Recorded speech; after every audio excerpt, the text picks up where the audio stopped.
Welcome to a chilling tale of survival and terror. Have you ever felt the silence of the forest close in around you, as though the very trees are watching? Well, that's what happens to this group of hikers. But when nature turns against you, can you survive? As we dive into this eerie adventure, tell us in the comments, which country are you watching from? We'd love to hear. The sun was setting, casting a golden glow over the trees. The air was fresh, but the deeper they went into the forest, the quieter it became. It was the kind of silence that weighed heavily on your chest. The only sound was their footsteps crunching through the leaves. 4 friends, Ben, Sarah, Michael, and Lily, had come to the woods for a weekend hike, but now they were getting more than they bargained for. "We're almost there, right?" Sarah asked, looking around uneasily. There was something about the stillness that didn't feel right. She had expected the usual sounds of birds and the rustling of small animals, but it was eerily quiet. Ben, the most experienced hiker of the group, gave a confident nod. "Yeah, we'll reach the clearing soon. Just a little farther." Michael grinned. "This place is kind of freaky, though. It's like there's no life here." Lily, who had been in the back of the group, shivered. "Maybe it's just the time of year. We're too far from civilization now." But the silence wasn't just the absence of noise. It was the absence of life itself. As they pushed forward, the forest grew darker, despite the daylight still filtering through the branches. A dense fog began to roll in, covering the ground like a thick carpet. The air grew colder, and the trees seemed to loom closer, their twisted shapes becoming indistinct shadows in the mist. "Do you guys hear that?" Michael suddenly asked, his voice a mix of curiosity and fear. Everyone stopped. The silence had been so all-encompassing that it was impossible to ignore now. But Michael's question was followed by nothing. Not even the faintest rustle of wind or a distant bird call. Ben, trying to stay calm, laughed it off. "Probably just your imagination. We're fine." "What do you think? Do you believe the silence is just a coincidence, or is something darker at work?"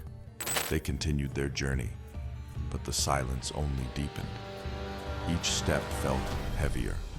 Their packs seemed to grow more cumbersome, as if the very weight of the forest itself was pushing them down. "Ben," Sarah whispered, her voice quivering slightly. "This is really starting to freak me out.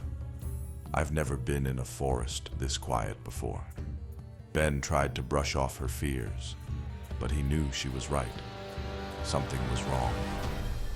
As they walked, they passed a grove of trees that seemed even more twisted than the ones around them. The trunks were bent unnaturally, as if some great force had warped them into strange shapes. And when they looked closely, they noticed the bark had an odd dark hue, like something was growing inside the trees themselves. It was a grotesque, almost unnatural sight. "Maybe we should turn back," Lily said, her voice shaking. "This doesn't feel like a normal forest." Ben, still trying to lead them forward, tried to mask his own unease. "We'll be fine. Just a little farther, and we'll reach the clearing." But even as he spoke, the forest seemed to close in around them. The fog thickened, and the path ahead grew harder to see. And then, the first scream broke the silence. It came from Sarah. Everyone spun around, hearts pounding, but there was nothing behind them. Nothing in the fog. But Sarah was staring wide-eyed at a tree. The air seemed to grow colder, and Sarah was trembling. "There's something in there. Something watching us." Ben rushed to her side. "What are you talking about? There's nothing here." But Sarah couldn't look away from the tree. Her face was pale with fear. "There," she whispered, pointing at the base of the tree. At first, Ben saw nothing. But then, just for a moment, he saw something. A figure lurking behind the tree, barely visible in the fog. A figure that moved in the shadows. Do you think Sarah's seeing something real? Or is this just a trick of the mind? The figure disappeared just as quickly as it had appeared, vanishing into the fog. But that didn't make Sarah feel any better. I saw it, she whispered, her voice shaking. It was looking at me. Ben, now visibly shaken, tried to convince the group that it was just a trick of the mind. But even he wasn't sure. The air felt thicker now, oppressive. Michael stepped forward, trying to shake off the dread that was slowly creeping up on all of them. All right, we're all spooked, but there's no reason to get worked up. Let's just head back to the campsite and call it a night. But as they turned to head back, they realized something even more terrifying. The path they had just walked on had disappeared. The trail was gone. The trees had shifted. The fog had grown so dense that they couldn't even see the clearing where they had originally come from. We're lost, Lily said, her voice barely a whisper. Ben's heart sank as he looked around. The forest no longer felt like a place of nature. It felt alive. It was watching them. It was holding them here. Suddenly the whispering began. Soft at first, but then louder and clearer. It wasn't just the wind. It was voices, echoing in the trees. Unintelligible murmurs, growing louder and louder until they were deafening. The group spun in circles, desperately trying to locate the source. "Who's there?" Ben yelled. "Show yourselves!" But no one answered. As the whispers turned to screams, the forest seemed to tighten around them. Every shadow now felt like it was alive. Every tree had eyes. The figures were coming, emerging from the fog, reaching toward them with long, distorted hands. Michael grabbed Ben's arm. "We need to go, now!" But the path was still gone. The trees stretched endlessly in every direction, and the fog clung to the air like a thick, choking blanket. The figures were closer now, moving in and out of the fog, their faces twisted with agony. The group ran. They ran until their legs burned, until they couldn't breathe. But the forest never ended. It was endless. No matter which way they turned, the same twisted trees and fog surrounded them. And then, just when they thought they couldn't take it anymore, they stumbled upon a clearing, a small patch of light. They gasped for air, relieved to finally find open space. But as they looked around, they saw something that made their blood run cold.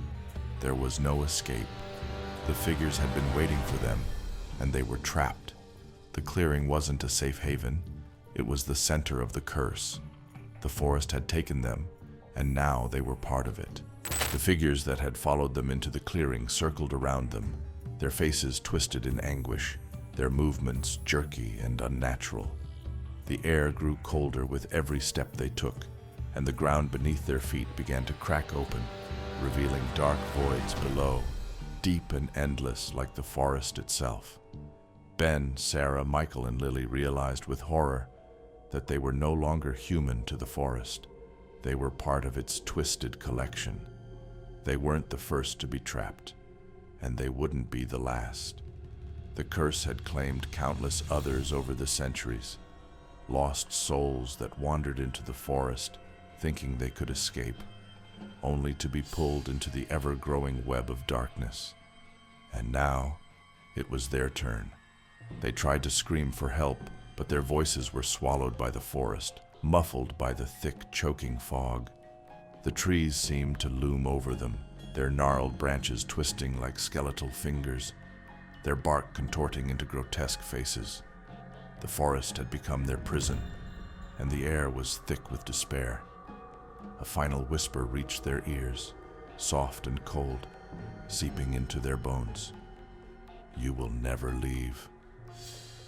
And just like that, they were absorbed into the curse, their bodies disintegrating into the earth, their souls trapped forever in the forest's eternal grip. The darkness consumed them, and they became another twisted part of the forest, lost to time.